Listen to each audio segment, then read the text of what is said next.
Écrire des numéros matricules sur les tables-bancs, ce sont les dernières touches qui restent à faire à 24 heures du lancement des épreuves écrites du baccalauréat général.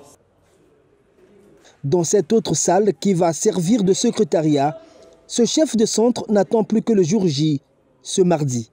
Au moment où nous parlons, nous venons de tenir une réunion technique avec les membres de la surveillance et les membres du secrétariat. Les consignes viennent d'être données et puis au moment où nous parlons, l'heure est à la transcription des codes, des numéros matricules des élèves sur les tables-bancs et nous pensons que les carottes sont cuites pour la journée de demain.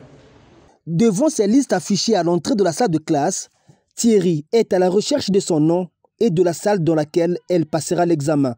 Ça s'est bien passé parce que j'ai vu ma salle et je sais dans quelle salle que je me trouve. Et demain, je viendrai juste pour des épreuves. Comme elle, ce sont des centaines de candidats qui se sont mobilisés ce matin pour le même exercice. Au début, j'ai vu une salle 3, mais je n'étais pas là, donc j'ai un peu paniqué. Mais j'ai trouvé une autre salle 3 de l'autre côté et mon nom y était. Oui, le problème est déjà résolu.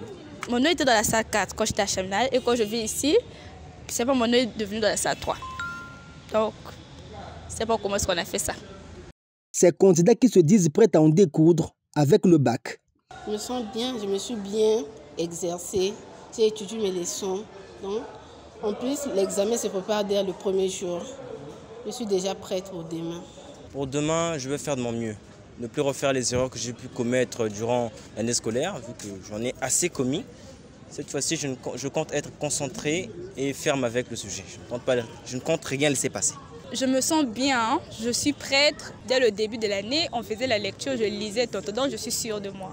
Tout est fin prêt au niveau des centres d'examen que nous avons visités, lycée Pierre Savorgnan de Brazza et Ngonga-Édouard. Prêt, c'est également l'assurance donnée par le ministre des tutelles qui tire tout de même l'attention des candidats. Nous avons rappelé, chaque fois que nous avons eu la possibilité de le faire, rappeler aux différents candidats que les téléphones sont interdits dans les centres d'examen. Les téléphones sont absolument interdits dans les centres d'examen et que les candidats qui se veraient prendre la main dans le sac en essayant d'utiliser leur téléphone, non seulement vont être déclarés échoués presque systématiquement, mais également vont écoper d'une pénalité qui va les exclure de la participation au baccalauréat pendant 3 années consécutives.